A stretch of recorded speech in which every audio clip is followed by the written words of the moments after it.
Om Sai Ram. Chapter 23. Yoga and Onion. Shama cured of snake bite. Cholera ordinance broken.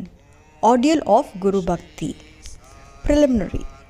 In the reality, this Jiva human soul transcends the three qualities like Sattva, Rajas and Tamas.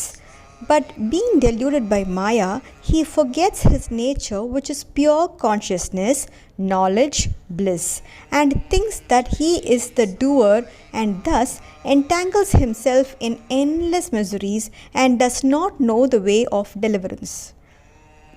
The only way of deliverance is the loving devotion towards the Guru's feet. The great player or actor Lord Sai has delighted his bhaktas and transformed them into himself, his nature. We regard Sai Baba as an incarnation of God for reasons already stated, but he always said that he was an obedient servant of God. Though an incarnation, he showed people the way to behave satisfactorily and to carry out the duties of their respective stations in this life. He never emulated others in any way nor asked others to have something done for him. For him, who saw the God in all movable and immovable things of this world, humility was the virtue. None he disregarded or disrespected. For he saw Narayan Lord in all things. He never said, I am God, but that he was a humble servant and he always remembered him and always uttered Allah Malik. God is the sole proprietor or owner. We do not know the various kinds of saints, how they behave, what they do, etc. We only know that by God's grace, they manifest themselves in this world to liberate the ignorant and bound souls. If there be any store of merits in our account, we get a desire or interest in listening to the stories and leelas of the saints. Otherwise not. Let us now turn to the main stories of this chapter. Yoga and Onion. Once it so happened that a sadhak of yoga came to Shri with Nana Sahib Chandorkar. He had studied all the works on yoga, including the Yoga Sutras of Patanjali, but had no practical experience. He could not concentrate his mind and attain samadhi even for a short time. He thought that if Sai Baba will be pleased with him, he will show him the way to attain samadhi for a longer time. With this object in view, he came to Shri, and when he went to the masjid, he saw Sai Baba eating chapati with onion. On seeing this, a thought crossed his mind. How can this man eating stale bread with raw onion solve my difficulties and help me? Sai Baba read his mind and said to Nana Sahib, O Nana, he who has the power to digest onion should eat it and none else. Hearing this remark, the yogi was wonderstruck and he fell at Baba's feet with complete surrender. With pure and open mind, he asked his difficulties and got their solution from Baba. Thus, being satisfied and happy, he left Shri with Baba's uddhi and blessings. Shama cured of snake bite. Before Himadpant begins the story, he says that the Jiva that it can be very well compared with a parrot and that they both are bound, the one in the body and the other in a cage. Both think that their present bound state is good for them. It is only when a helper, that is Guru, comes and by God's grace opens their eyes and liberates them from their bondage that their eyes are opened to a greater and larger life, compared to which their former bound and limited life is nothing. In the last chapter, it was shown how Baba anticipated the calamity that was to befall on Mr. Mirkar and rescued him from it. Now, let the readers hear a story more interesting than this. Once Shama was bitten by a poisonous snake. His little finger was bitten and the poison began to spread in the body. The pain was also severe and Shama thought that he would pass away soon. His friends wanted to take him to the god Vithoba, where such cases were often sent, but Shama ran to the masjid to his Vithoba, Sai Baba. When Baba saw him, he began to scold and abuse.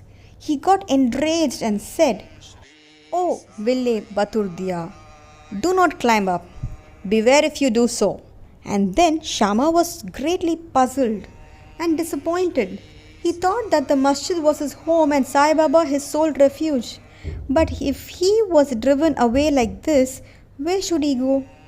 He lost all hopes of life and kept silent. After a while, when Baba became normal and calm, Shama went up and sat near him. Then Baba said to him, "Don't be afraid, don't care a jot. The merciful fakir will save you. Go and sit quiet at home, don't go out, believe in me, and remain fearless and have no anxiety." Then he was sent home. Immediately afterwards, Baba sent Tatya Patil and Kaka Sahib Dikshit to him with instructions to the effect that he should eat what he liked, should move around in the house, but should in no case lie down and sleep. Needless to say that these instructions were acted upon and Shama got all right in a short time. The only thing to be remembered in this connection is this: the words of Baba, the 5-syllabled mantra, "Go, get away, come down," were not addressed to Shama, as it apparently looked, but they were a direct order to the snake and its poison not to rise up and circulate through Shama's body. Like others well versed in Mantra Shastra, he had not to use any incantation, charged rice or water, etc. His words only were most efficacious in saving the life of Shama. Anyone hearing this story and other similar ones will beget firm faith in the feet of Sai Baba. And the only way to cross the ocean of Maya is to remember the feet of Baba in the heart. Cholera epidemic. Once cholera was raging virulently in Shirdi. The residents were much frightened and they stopped all communication with the outside people. The Panch of the village assembled together and decided upon 2 ordinances as a remedy to check and put down the epidemic. They were: no fuel cart should be allowed to come in the village and no goat should be killed there. If anybody disobeyed these ordinances, they were to be fined by the village authorities and punched. Baba knew that all this was mere superstition and therefore he cared a damn for the cholera ordinances. While the ordinances were in force, a fuel cart came there and wanted to enter the village. Everybody knew that there was dearth or scarcity of fuel in the village. Still, the people began to drive away the fuel cart. Baba came to know of this. He came to the spot and asked the cartman to take the fuel cart to the masjid. None dared to raise his voice against this action of Baba. He wanted fuel for his duni and so he purchased it. Like an Agnihotri keeping his sacred fire alive throughout his life, Baba kept his duni ever burning all day and night, and for this he always stocked the fuel. Baba's home, that is the masjid, was free and open to all. It had no lock and key and some poor people removed some wood from there for their use. Baba did not grumble about this. Baba saw that the whole universe was pervaded by the Almighty and so he never bore enmity or ill will to anybody. Though perfectly detached, he behaved like an ordinary householder to set an example to the people. Ordeal of Guru Bhakti. Let us now see how the second cholera audience fared with Baba. While it was in force, somebody brought a goat to the masjid. It was weak, old and about to die. At this time, Fakir Pir Muhammad of Malgyon, alias Bade Baba, was near. Sai Baba asked him to behead it with one stroke and offer it as an oblation. This Bade Baba was much respected by Sai Baba. He always sat on the right side of Sai Baba. After the chilm was first smoked by him, it was then offered to Baba and others. After the dishes were served, at the time of taking meals at noon, Baba called Bade Baba and made him sit on his left side, and then all partook of food. Baba paid him also daily ₹50 out of the amount collected as dakshina. Baba accompanied him 100 steps whenever he went away from the masjid. Such was his position with Baba. But when Baba asked him to behead the goat, he flatly refused, saying, "Why it should be killed for nothing?" Then Baba asked Shama to kill it. He went to Radha Krishnamai and brought a knife from her and placed it before Baba. Knowing the purpose for which the knife was taken, she recalled it.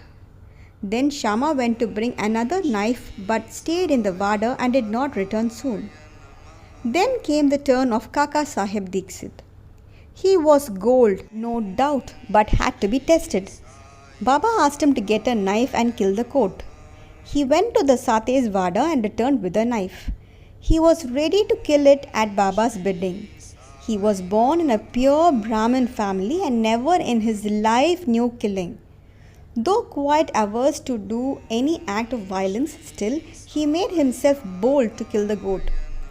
All the people wondered to see that while Bade Baba, a Mohammedan, was unwilling to kill it, but this Brahmin was making preparations to do so.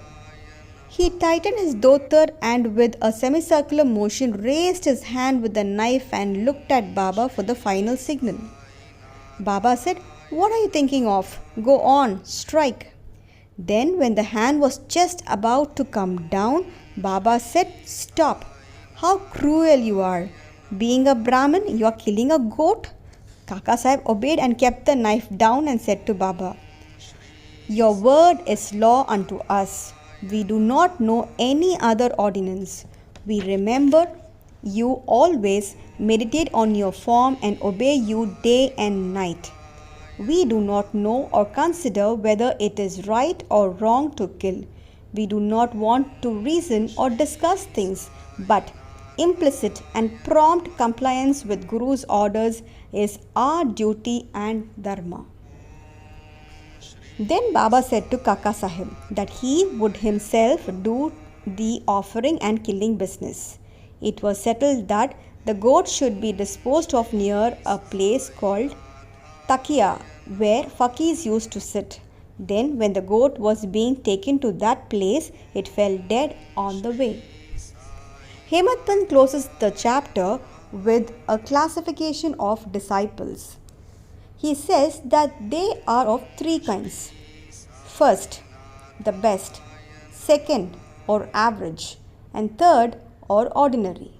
The best kinds of disciples are those who guess what their gurus want and immediately carry it out and serve them without wanting for an order from them. The average disciples are those who carry out the orders of their masters to a letter without any delay, and the third kind of disciples are those who go on postponing the carrying out of their order and make mistakes at every step.